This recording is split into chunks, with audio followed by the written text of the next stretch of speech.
आपली जी विवाह संस्था आहे ही सगळ्या जगाचा उत्सुकतेचा विषय आहे. ही किती मजबूत आहे. कर्नाटक सरकारसोबत सुद्धा आम्ही काम करतो आहोत आणि 178 सेंटर एका वेळी कर्नाटकामध्ये सुरू होतील. या विषयातली जर समज वाढली तर ते लग्न अधिक प्रगल्भ होऊ शकतात, अधिक मजबूत आणि टिकाऊ होतात. प्रत्येकाला करिअर पुढे करायचं आहे पण वेळ कमी आहे, अशा अनेक गोष्टी आहेत. या सगळ्यांच्या मधनं मे बी आयुष्यामध्ये तणाव वाढू शकतात. ही दोघांनी समानतेने विचार केला पाहिजे, दोघांनी मिळून चाललं पाहिजे. आणि मुलं ही आपली केवळ प्रॉपर्टी नाही आहे. कुटुंब छोटी झाल्यामुळे त्यांच्यामधला संवाद कमी झाला, वेळ नाही आहे त्याला. अशा वेळेला हे काम कोणीतरी केलं पाहिजे. पूर्वी घरातली मोठी माणसं करायची. आजची जी जीवनशैली आहे त्याच्याकडे जर पाहिलं तर या गोष्टीची खूप गरज होती आणि म्हणून आम्ही हे सेंटर सुरू केलं.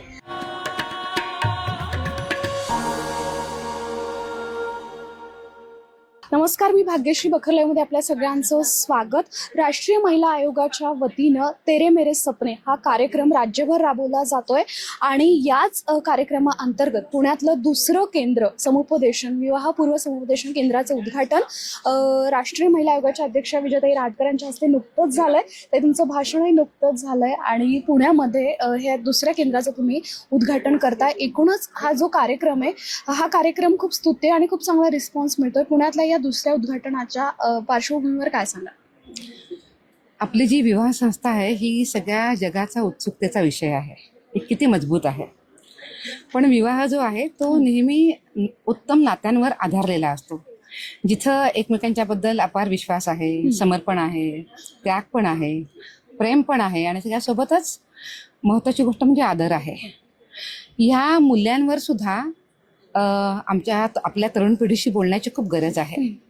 ही जी संवाद केंद्र आहेत ही तरुण पिढीशी या विषयांवर बोलतात. त्यांना त्यांच्या आयुष्यामध्ये कशा पद्धतीने पुढे जायचं आहे, दोघांचं लग्नाच्या बाबतीमधली समज कशी वाढेल आणि दोघं मिळून निर्णय कसा घेतील, दोघं मिळून आपले करिअर, आपली प्रगती याचा विचार कसा करतील. इतकंच नव्हे तर माणसं आहेत म्हटल्यानंतर मतभेद पण आले. त्या मतभेदांना सुद्धा नीटपणे कसं सामोरं जातील आणि आपला हा पाया अधिक मजबूत करतील याबद्दलचं बोलणारं असं हे केंद्र आहे.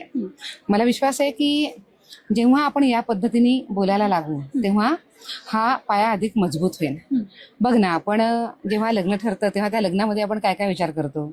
चांगलं ठिकाण हवं, चांगलं जेवण हवं, उत्तमपणे कपडे असले पाहिजे, मेहंदी झाली पाहिजे, संगीत झालं पाहिजे, या सगळ्याचा आपण विचार करतो. दागिने, त्याच्यामधले असलेल्या हौशी, रीतिरिवाज या सगळ्याचा विचार करतो. पण त्याचा प्राण हा त्या दोघांचा उत्तम संवाद आहे. त्याच्याबद्दल आपण कधी बोलतो का? तर त्यावर बोलण्याची खूप गरज आहे असं मला वाटतं आणि म्हणून आम्ही हे केंद्र सुरू केली. पुण्यामधलं हे दुसरं केंद्र आहे. पहिलं केंद्र आपण बाया कर्वेमध्ये सुरू केलं, दुसरं आता ज्ञान प्रबोधिनीमध्ये झालं आहे. पण मला सांगायला खूप चांगलं वाटतं की या कल्पनेला, याची गरज लक्षात घेऊन खूप देशामध्ये सगळ्यांनी उचलून धरलंय. आता 105 केंद्र सुरू झालेली आहेत. जवळपास 101 केंद्रांच्या जे समुपदेशक आहेत त्यांचं आम्ही ट्रेनिंग केले. म्हणजे आता येणाऱ्या काळामध्ये 2-3 महिन्यामध्ये ती 100 केंद्र सुरू होतील आणि त्याशिवाय कर्नाटक सरकारसोबत सुद्धा आम्ही काम करतो आहोत आणि 178 सेंटर एका वेळी कर्नाटकामध्ये सुरू होतील आणि तसंच अन्य राज्यांमध्ये पण काम चालू आहे. तुम्ही NGO सोबत सुद्धा याबाबत काम करताय, युनिव्हर्सिटीशी पण बोलताय, म्हणजे ही जी चळवळ आहे किंवा हा जो कार्यक्रम आहे आता व्यापक स्वरूपात जातोय. हो, नक्कीच. कारण याचं कारण असं आहे की लग्न सगळ्याच ठिकाणी होतात. त्यामुळे कोणाच्या मुलाचं लग्न होतं, मुलीचं होतं, नातेवाईकाचं होतं, मित्रीचं होतं, मैत्रिणीचं होतं, लग्न ही सगळ्याच ठिकाणी होत आहेत.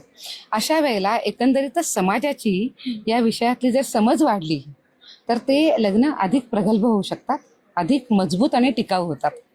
तुम्ही जसं म्हणालात तसं आपली कुटुंब व्यवस्था ही समाज व्यवस्थेचा मोठा पाया आहे. कुटुंब चांगलं तर समाज आणि मग राष्ट्र हाच तो पाया आहे. हे सगळं असताना या गोष्टीवर काम करावं हे कधी वाटलं? आणि मुळातच सध्याच्या काळात संवाद प्रत्येक नात्यातलाच कुठेतरी हरवतोय बिकॉज ऑफ डिजिटल युग हे आणि प्रत्येकजण AIच्या युगामध्ये किंवा मोबाईलमध्ये व्यस्त असतं. अशा वेळी संवादाची गरज आहे आणि इतक्या छोट्या पण खूप मोठा परिणाम देणाऱ्या एखाद्या क्षेत्रावर आपण काम करावं हा विचार कधी आला तुमच्या मनात? मी जसं आत्ता आधी म्हटलं की आपण जेव्हा आपल्या देशाचा विचार करतो तेव्हा आपण आधी आपल्या समाजाचा विचार करतो, परिवाराचा, कुटुंबाचा विचार करतो आणि मग व्यक्तीचा विचार करतो. त्यामध्ये दोन माणसं एकत्र येणं आणि त्यांनी विश्वासानं, प्रेमानं राहणं आणि मग ती एकंदरीतच लग्न संस्था, कुटुंब संस्था, परिवार संस्था पुढे नेणं हे फार मोठं काम आहे. याच्यावरच जर आपण अधिक लक्ष केंद्रित केलं तर आपण चांगल्या पद्धतीने पुढे जाऊ शकतो असंही वाटलं. आणि शिवाय आता जर आज आपण पाहिलं तर आजचे जे दिवस आहेत हे सुद्धा थोडेसे आव्हानात्मक आहे. आपण आज अनेक तणावांना आपण सामोरं जातो, कामाचं पण खूप टेन्शन असतं, प्रत्येकाला करिअर पुढं करायचं आहे पण वेळ कमी आहे, अशा अनेक गोष्टी आहेत. या सगळ्यांच्या मधनं मे बी आयुष्यामध्ये तणाव वाढू शकतात. तेव्हा ते जागीच नीट करणं, पण त्याच्याशिवाय सुद्धा कुटुंबामध्ये उत्तमपणे दोघांनी मिळून पुढे जाणं, नात्यांमध्ये प्रगल्भता आणणं खूप महत्वाचं आहे. आणि मला असं वाटतं की आजची जी जीवनशैली आहे त्याच्याकडे जर पाहिलं तर या गोष्टीची खूप गरज होती आणि म्हणून आम्ही हे सेंटर सुरू केलं. आता तुम्ही जे काही वेगवेगळ्या NGO असतील किंवा संस्था असतील, तुम्ही स्वतःच्या ह्याच्यावर हे काम सुरू केलंय. खरं तर पूर्वी खाजगी संस्थांमधनं पण विवाहपूर्व समुपदेशन होत होतं, पण ज्यावेळी सरकार या गोष्टीचा विचार करायला लागतं त्याचा परिणाम किती सर्व दूर पोचतो असं वाटतं तुम्हाला? नाही, मी मुळात असं म्हणेल की तसं जर पाहिलं तर फार अशी केंद्र नव्हती पूर्वी. पण सगळ्यात एक महत्वाची गोष्ट होती ती म्हणजे आपल्या कुटुंबामध्येच आपण आपल्या मुलांशी बोलायचो. आता काय झालंय की आता सगळ्यांची कामं वेगवेगळी आहेत, नोकरी निमित्तानं दूर जावं लागतं आहे, त्यामुळे कुटुंब पण छोटी झाली आहेत. कुटुंब छोटी झाल्यामुळे त्यांच्यामधला संवाद कमी झाला, वेळ नाहीये त्याला. अशा वेळेला हे काम कोणीतरी केलं पाहिजे. पूर्वी घरातली मोठी माणसं करायची, तर आता तेच काम हे संवाद केंद्र करत आहे. मी असं म्हणेन की केवळ सरकार जे करू शकतो आहे ते सरकार करतच आहे, ती मदत आहेच आहे. पण मुळामध्ये ही जी व्यवस्था आहे, ही जी चळवळ आहे, ही एकटी सरकारची जबाबदारी नाही आहे, ही समाजाची जबाबदारी आहे. कारण हा मुद्दा थेट समाजाशी आहे. समाजाचं चांगलं, वाईट, उत्तम जे काय होणार आहे ते सगळं समाजामधली माणसं काय विचार करतात त्याच्यावर आहे. त्यामुळे हा विचार समाजाने करायचा आहे. आता तुम्ही खरं तर ही एक चळवळ छोट्या प्रमाणावर सुरू केली, पण आता हळूहळू ही उमलतीये, त्याचे रिझल्ट्स यायला लागले. तुम्ही आता अनेक संवादिनी ज्या काही काम करतायत, समुपदेशक, त्यांची भाषणं ऐकली आणि त्याचे रिझल्ट्स आता हळूहळू दिसायला लागलेत. तुम्ही स्वतः एक स्त्री आहात, एक पत्नी आहात, आई आहात, सून आहात, ह्या सगळी नाते तुम्हीही निभवताय. हे सगळं करत असताना हे जे यश बघायला मिळतंय किती समाधान वाटतं? नाही, चांगल्या पद्धतीने हे पुढे चाललेलं आहे, त्याचा आनंद आहे. पण तरी मला असं वाटतं हे पुरेसं नाहीये. हे समाजामधल्या सगळ्यात शेवटच्या घटकापर्यंत हा विचार गेला पाहिजे की दोघांनी समानतेने विचार केला पाहिजे, दोघांनी मिळून चाललं पाहिजे. आणि मुलं ही आपली केवळ प्रॉपर्टी नाही आहे, तर मुलांशी पण संवाद केला पाहिजे, त्यांच्याशी बोललं पाहिजे, त्यांचं मन जाणून घेतलं पाहिजे, त्यांचं मन समजून जे उत्तम आहे ते त्यातलं घेतलं पाहिजे. त्याच्यामध्ये जर काही धोके दिसले असेल ते मुलांना समजावून सांगितलं पाहिजे.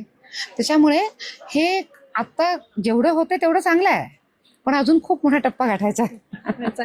खरंच तुमच्या पूर्ण एकूणच पुढच्या कार्यासाठी खूप खूप शुभेच्छा आणि आमच्याशी बोलला त्याबद्दल धन्यवाद. भारतीय समाज व्यवस्थेचा कुटुंब हा खूप मोठा पाया आहे आणि त्या कुटुंबातल्याच एक मोठ्या प्रॉब्लेम किंवा एक छोटी समस्या, त्या समस्येवर आता राष्ट्रीय महिला आयोगाच्या वतीनं इतकं मोठं कार्य होतंय आणि इतका छान रिस्पॉन्स मिळतोय. त्याच निमित्तानं पुण्यातल्या या दुसऱ्या विवाहपूर्व समुपदेशन केंद्राचं उद्घाटन झालं आणि त्या निमित्तानेच आयोगाच्या अध्यक्षा आपल्याशी बोलल्या. ताई, तुमचं खूप खूप आभार आणि धन्यवाद.